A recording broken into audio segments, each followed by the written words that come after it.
4 karakter binatang yang ada pada diri manusia. Coba ingat nih Pak. Karakter yang pertama itu seperti lebah. Itu karakter yang paling dicintai oleh Allah. Sampai di Al-Quran ada surat namanya An-Nahl, surat lebah. Apa karakteristik lebah ini? Suka berjamaah di tempat yang indah-indah. Dia pergi ke bunga-bunga mengambil saripati yang baik-baik di bunga-bunga itu. Di bunga ini diambil baiknya, di bunga ini diambil baiknya, di bunga ini diambil baiknya. Akhirnya lebah menghasilkan manfaat madu. Lebah suka berjamaah di tempat yang indah-indah, dia memberi manfaat bagi manusia. Tapi lebah jangan diganggu Pak. Kalau diganggu dia serbu Pak. Coba kemarin saya lihat di TikTok tuh orang lempar sarang lebah Pak, dikejar Pak. Masuk ke dalam danau pun Pak, pakai bambu, bernapas masuk dia ke bambu tuh Pak. Ditungguin kapan orang ini turun. Lebah jangan diganggu Pak. Orang Islam seperti lebah. Kita memberi manfaat tapi jangan ganggu Pak. Jangan ganggu. Siap jadi lebah ya. Kita ini keluarga lebah Pak. Tak cari musuh, nggak mau cari musuh. Tapi kalau ada nggak mundur juga Pak. Nggak boleh Pak. Rasulullah SAW itu 26 kali memimpin perang Pak. Oh Rasulullah dakwah dengan kelembutan. Nah Bapak salah itu. Tak paham sejarah Bapak. Rasulullah itu berdakwah dengan hikmah. Nabi tahu kapan harus diam, Nabi tahu kapan harus lembut, Nabi tahu kapan harus nyuapin orang makan, dan Nabi tahu kapan harus tampar orang. Nabi tahu kapan harus ngasah pedang, ada waktunya. Kalau kata Buya Hamka, kalau agamamu dinistakan dan kamu tidak marah, gantilah bajumu dengan kain kafan, mati aja Pak, ada guna hidup di dunia. Jelas orang menghina Rasulullah, menghina Allah, menghina agama. Bapak santai aja, nggak ada kemarahan. Nah ini bahaya. Mati aja, ganti bajumu dengan kain kafan, kata Buya Hamka. Tidak ada waktunya kita marah. Ada karakter kedua seperti lalat. Lalat suka berjamaah di tempat yang jorok-jorok, memberi mudarat bagi umat. Yang ketiga seperti anjing. Anjing itu nggak suka berjamaah Pak. Kemana-mana sendiri-sendiri aja. Dia makan, dia tahu nggak habis itu makanan. Ada temannya mau ikut makan, dia gonggong Pak. Itu anjing. Dan yang keempat karakter seperti babi. Babi itu Pak kalau masuk ke taman bunga yang sangat indah, ada bunga ros, bunga mawar, ada stroberi, banyak keindahan di taman itu. Babi nggak terkesan dengan semua keindahan itu. Apa yang dia cari? Comberan. Jadi kalau ada orang datang ke majelis ilmu, dengar ceramah, 1 jam ustadznya ceramah, 2 jam ustadznya ceramah, kemudian dia tunggu kapanlah salah ustadznya. Dia tunggu, pas nampak ada salah omong, dipotong sama dia tuh, di post di YouTube. Nah, itu babi Pak. Ini karakter babi. Dia nggak terkesan dengan keindahan-keindahan, dia nggak terkesan dengan nasihat-nasihat baik, yang dicari salahnya. Kadang-kadang dipotong tuh jadi framing, jadi berubah Pak. Kalimat itu kalau dipotong masalah Pak. Titik jadi koma itu jadi masalah besar Pak. Titik jadi koma itu jadi masalah besar. Ya. Ada orang bilang, saya sering sampaikan, haram hukumnya membaca Al-Quran di dalam WC. Kok dipotong sampai baca Al-Quran itu jadi masalah kan? Wih, haram hukum baca Al-Quran katanya nih. Padahal di dalam WC-nya ada di ujungnya itu Pak. Hati-hati Pak dengan framing. Kayak ada tuh, saya sama Ustaz Abdul Somad diundang di Masjid Nur Setiasi, tahu? Yang di Bekasi, masjidnya bagus nih. Punya Pak Heru yang ada pom bensin di depannya. Ya. Lalu Ustaz Abdul Somad, saya duduk paling depan Pak. Beliau bercerita tentang Nabi Musa alaihissalam. Bercerita tentang surga. Dia lihat saya pakai tongkat Pak. Sambil bergurau, Ustaz Abdul Somad bercerita tentang tongkat Nabi Musa membelah 12 lautan. Laut Merah berubah jadi 12 jalan. Oh ini kalau tongkat dari Sulaiman ini dipukulkan ke tanah, terpancar 12 pom bensin. Ketawa aja maaf Pak. Kan? Dipotong sama orang jahat Pak. Di judulnya kurafat. Kurafat. Jahatnya Pak. Ribu-ribu orang caci maki saya Pak. Itu gurauan Pak. Asbabnya ada, kita ceramah di pom bensin. Yang punya masjid, Pak Heru untuk menghibur beliau. Oh, sebab tongkat di Aceh lah. Kau pukul kalau tongkatmu ke tanah itu biar pemancar 12 pom bensin di Aceh itu. Susah minyak di sana. Dan banyak orang jahat Pak. Bahkan ada orang-orang terpandang yang ikut memposting itu Pak.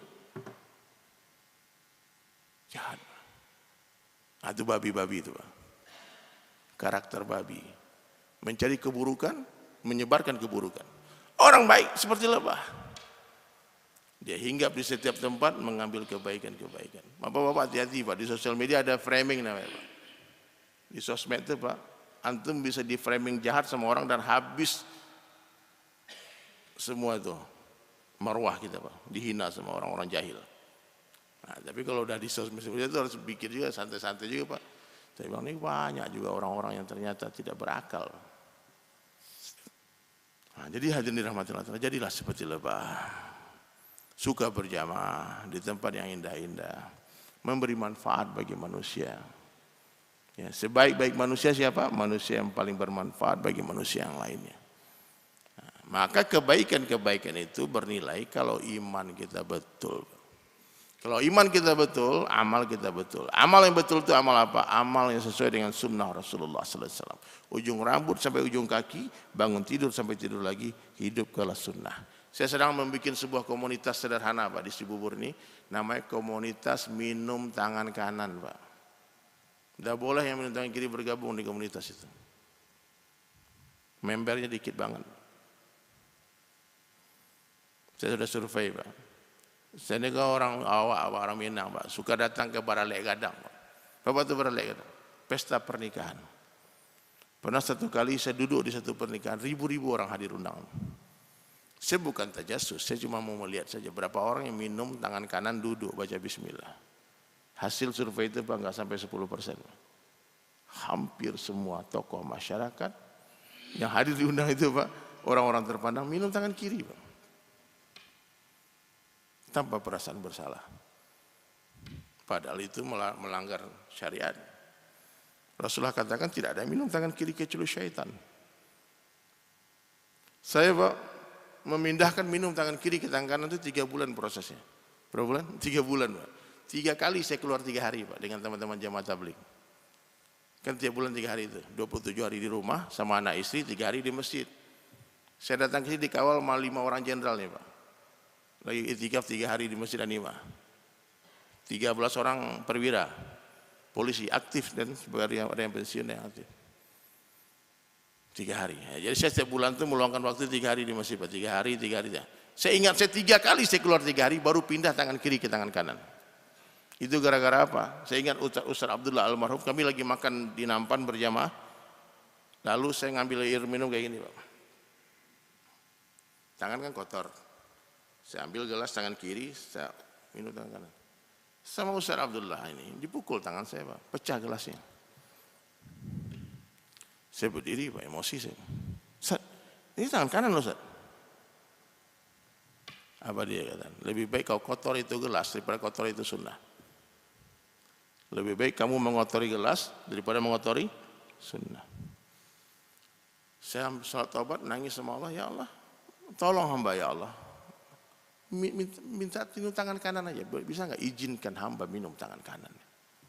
Berilah hamba hidayah ya Allah, minum tangan kanan. Karena minum tangan kanan ini agama, perlu hidayah Pak. Bapak nggak percaya, coba nanti habis ini kita minum. Coba Bapak hitung Pak, direkam foto. Karena Bapak ini nggak sadar kadang-kadang kita Pak. Karena udah 70 tahun, 60 tahun, 50 tahun, 40 tahun hidup di dunia minum tangan kiri, tak ada yang tegur Pak. Pulang ke rumah nanti, di print, taruh di tempat makan Pak. Hai guys, minum tangan kanan ya. Jangan marah kalau ditegur Pak. Dan duduk, itu sunnah. Mulai semua kebaikan dari sebelah kanan itu sunnah Pak. Satu hadis ribuan amalnya. Salaman tangan apa? Kanan. Berpelukan dari sebelah kanan. Masuk masjid kaki kanan. Keluar masjid kaki kiri. Masuk WC kaki kiri. Keluar kaki kanan. Pakai baju sebelah kanan. melepas baju sebelah kiri. Jadi kalau berwudu nih Pak, tangan kita kan panjang nih. Mana yang duluan digulung Pak? Kalau mau berwudu. Kiri dulu. Ini kan melepas nih. Pas menurunkan mana duluan? Kanan dulu. Ini memasang. Ini tidak ada di kitab, tapi Habib Umar bin Hafiz pernah sampaikan ini. Orang-orang ahlus sunnah, orang-orang yang mencintai Rasulullah, dia akan mencintai semua yang disabdakan sunnah Nabi. Man ahya sunnati faqad ahabbani wa man ahabbani kana ma'i fil jannah. Siapa menghidupkan sunnahku sungguh cinta kepada aku, dan siapa mencintai aku bersama-sama denganku di dalam surga. Coba hidupkan sunnah Nabi. Ini banyak sunnah. Ini sorban ini sunnah, cilak mata sunnah, motong kumis sunnah, panjangkan jenggot sunnah, pakai siwak sunnah, cabut bulu ketek sunnah, mencukur bulu kemaluan sunnah, motong kuku sunnah, pakai wangi-wangian sunnah. Coba Pak pulang ke rumah tadi angkat ketek Pak. Kalau masih gondrong Pak cabut itu Pak. Oh, sakit cabut, cukur aja. Benar Pak. Nah, ini sunnah, jangan diremehkan Pak. Dulu sahabat menghidupkan sunnah karena itu sunnah. Hari ini umat akhir zaman meninggalkan sunnah karena itu sunnah. Kalau kita kasih tahu Pak, apa jawaban umat? Itu kan sunnah. Nah, terus kalau sunnah kenapa? Apa harus ditinggalkan? Bahkan ini perintah Allah, qul in kuntum tuhibbunallaha fattabi'uni yuhibbukumullah. Hai Muhammad, kabarkan kepada seluruh umatmu kalau kalian benar-benar mencintai aku, fattabi'uni. Kalau betul cinta sama Allah, hidupkan sunnah. Semakin dekat dengan sunnah, semakin dekat dengan Allah. Jauh dari sunnah, jauh dari Allah. Dan apa sunnah Nabi yang paling dahsyat? Sunnahul Huda, salat 5 waktu berjamaah di tempat azan dikumandangkan. Tidak ada karomah umat akhir zaman, kata para ulama, yang melebihi karomah orang yang 5 waktu berjamaah di masjid. Tidak ada yang di atas itu. Berapa orang terbang, sakti, berapi tangannya, belajar dari ini biasa. Burung juga terbang, betul nggak? Oh, ini wali ini, tapi nggak sholat di masjid. Saya nggak percaya Pak. Ini bapak-bapak ini wali kekasih Allah semuanya, amin. Ra'atan fajri khairan minad dunya wa ma fiha. 2 rakaat salat sunnah sebelum salat subuh lebih berharga daripada dunia beserta isinya. Apa lagi Pak? Nah, habis ini apa lagi coba? Tunggu isyraq. Setelah isyraq terbit matahari kita salat 2 rakaat salat isyraq, pahalanya haji dan umrah yang sempurna. 3 kali Nabi ulang sempurnanya. Habis itu minum teh talua di depan kan, lontong, udah bahagia sepanjang hari Pak. Hah? Bapak dapat duit 1 miliar senang nggak Pak? Orang tiba-tiba bawa duit nih 1 tas, nih pasti kita semua senang Pak. Alhamdulillah senangnya. Tapi kata orang Pak ambil nih duitnya, tapi besok pagi Bapak tak bangun ya? Maksudnya Bapak pilih bangun besok subuh atau duit 1 miliar, pilih mana Pak? Hah? Atau duit 1 triliun lah, tapi besok pagi nggak bisa bangun lagi. Kenapa ketika bangun pagi kita tidak gembira seperti dapat duit miliaran itu? Mesti kan bangun pagi, alhamdulillahilladzi ahyana ba'da ma amatana. 1 langkah mengangkat 1 derajat, 1 langkah menggugurkan 1 dosa. Udara subuh ini wangi Pak, karena tidak bercampur dengan nafas orang munafik. Salat subuh dan isya berat bagi orang munafik. Dan salat subuh berjamaah ini Pak, seperti pahalanya salat tahajud sepanjang malam. Apa lagi Pak? Bapak kurang apa lagi Pak? Habis subuh ini kurang apa lagi? Masih galau jam 7? Nggak boleh Pak. Kita cuma nunggu waktu duha aja, habis itu setelah duha, kalaulah sebentar, zuhur di masjid lagi, betul nggak? Asar, jadi hidup di dunia hanya menunggu-nunggu waktu sholat aja Pak. Waktu kita lahir kita diazankan, tidak disolatkan. Waktu mati disolatkan, tidak diazankan. Jadi hidup di dunia ini begitu singkat seperti menunggu waktu sholat saja.